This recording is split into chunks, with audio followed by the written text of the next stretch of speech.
Voilà, donc dans le montage du dossier technique d'un projet, il y a certains éléments de base qu'il faut relever. Donc toujours est-il, il faut aller sur le terrain pour avoir ces données-là. Et parmi ces données, il y a des équipements aussi pour le faire. On a fait une première analyse qui était surtout physique à l'échelle d'observation. Donc, ça par exemple, c'est un GPS et il a multiples rôles au champ. Le premier rôle qu'il joue, c'est de te permettre d'avoir l'altitude. Donc l'altitude ici, c'est tout simplement la hauteur de votre site par rapport au niveau 0 ou bien par rapport au niveau de la mer. Et ici, je suis à 741 mètres d'altitude. Donc on est dans la région de l'ouest. On est... Le département du Noun. Département du Noun. Donc, Arrondissement Mal-Antoine. arrondissement de Mal-Antoine. En tout cas, sur la route qui va par Gambetika. Donc avant Makba, entre Fumban et Makba, tout simplement. Mawa.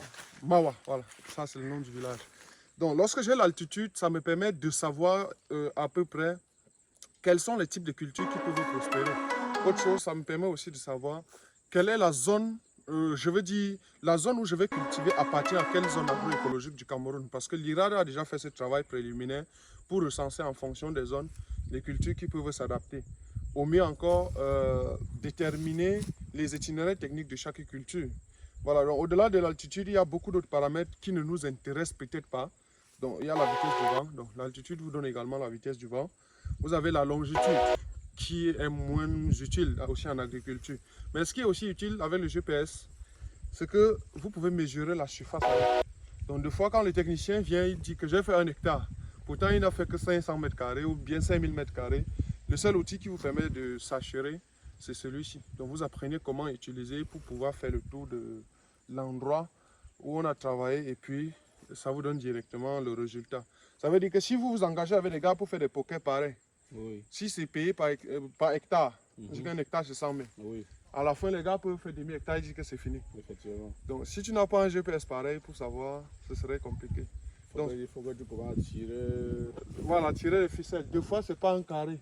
Donc, deux fois, c'est pas un rectangle. La forme du champ est toujours telle que vous voyez là. Ce qui fait que c'est compliqué. Tu peux même faire 30 minutes, 2 heures de temps, juste pour mesurer. Oh, avec celui-ci, en 10 minutes, tu as fait le deal.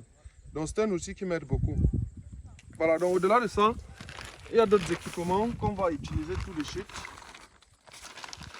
Beaucoup connaissent déjà celui-ci. Ça, c'est l'azote. Ça, c'est le test NPK. Tu connais l'azote certainement? Non, non, non. Les engrais F20-10, tu les connais? Oui, je connais. Quand on dit 20, c'est l'azote. Ah, d'accord. Oui. Quand on dit 10, c'est P. Ça, c'est le potassium. Oui. Tout simplement. Et ça, c'est le phosphore. Donc, ces trois appareils permettent tout simplement d'avoir une idée des quantités de fertilisants disponibles dans le sol. Quand j'ai le taux d'azote, quand j'ai le taux de phosphore, quand j'ai le taux de potassium, je sais ce qu'il faut ajouter pour que le piment ait un bon résultat, tout simplement. Donc voilà le rôle principal. Ça veut dire que si je sais que par hectare, il faut 100 kg d'azote, je fais l'analyse comme on va faire là et je trouve 50 kg. Ça veut dire que je dois ajouter 50 kg pour avoir un bon résultat. Donc c'est tout ça qu'on va également utiliser. Bon, au-delà, il y a le dernier ici qui joue doublement 5 rôles. Donc d'abord, c'est un pH-mètre. Donc son premier rôle, c'est le pH. Il donne le pH du sol. Pour savoir si le sol est acide ou basique, c'est ce que ça veut dire. On peut apporter des moyens de correction aussi. Donc au-delà du pH, ici, ça donne l'ensoleillement. Ça vous donne le degré de soleil qui frappe. Afin de pouvoir savoir est-ce qu'il faut tout abattre, est-ce qu'il faut laisser certains arbres, et ainsi de suite, dépendamment de la culture.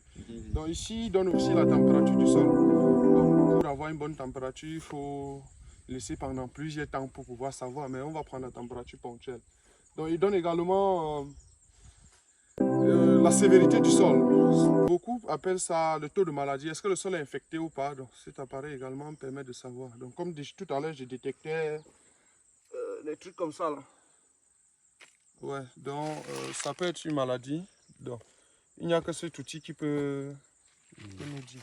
Et si c'est une maladie, généralement ça peut être des termites ou des nématodes. Et qu'est-ce qu'ils font? Ils coupent les racines des plantes. En tout cas, empêchent les racines des plantes d'absorber les éléments nutritifs du sol, ce qui devient très complexe. Voilà, donc le principe il est simple. On va essayer de faire un trou comme ça. Voilà, de la couche dont il est question. Et puis on va mouiller. On va saturer en eau. Voilà. Bon, comme c'est un sol argileux, enfin, à première vue, c'est un sol argileux. Donc, on va ajouter la terre, sinon l'eau ne va jamais partir. Tu vois pourquoi il disait que si on fait des poquets par, tu arroses même, ça peut faire une semaine. Voilà. Donc c'est saturé en eau, on va travailler.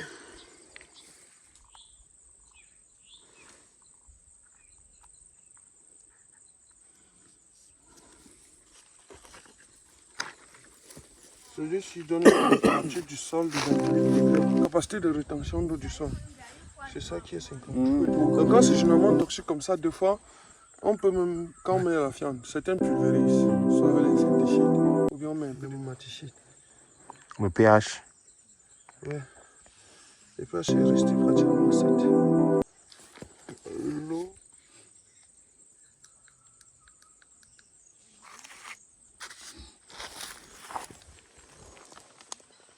Ici 9, l'azote. 12 pour B. 12.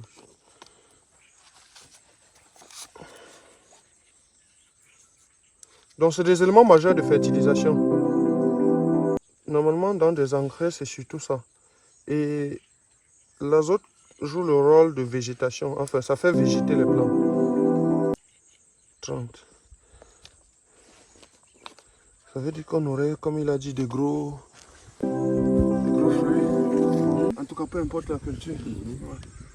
Donc ça, généralement, c'est pour les cultures maraîchères. Parce que les cultures maraîchères vont à une profondeur autour de 20 centimes. Mais les cultures pérennes vont plus en profondeur. Donc on va refaire le même travail en profondeur. Ouais. Donc que le sol a déjà carrément changé. La couleur a changé. On est déjà dans la couche B. Enfin, la deuxième couche.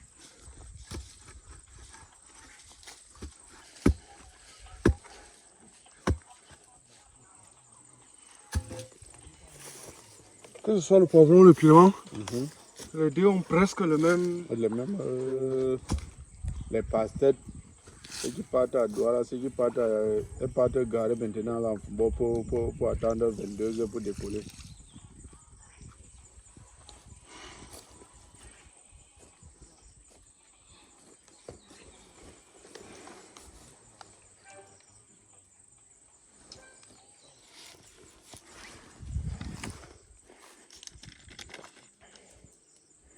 Globalement, le sol est équilibré, hein, c'est-à-dire un mauvais sol serait un sol où on ne voit pas certains éléments fertilisants. La rétention au sol à l'intérieur, c'est jusqu'à 61%.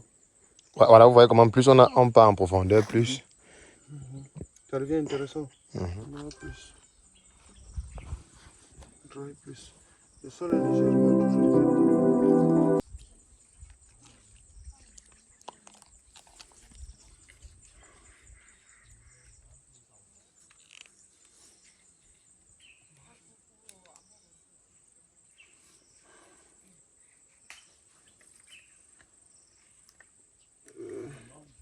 Il y a moins d'éléments fertilisants. Ça veut dire que si on creuse tel qu'on doit creuser là, il faut absolument mettre la fiente.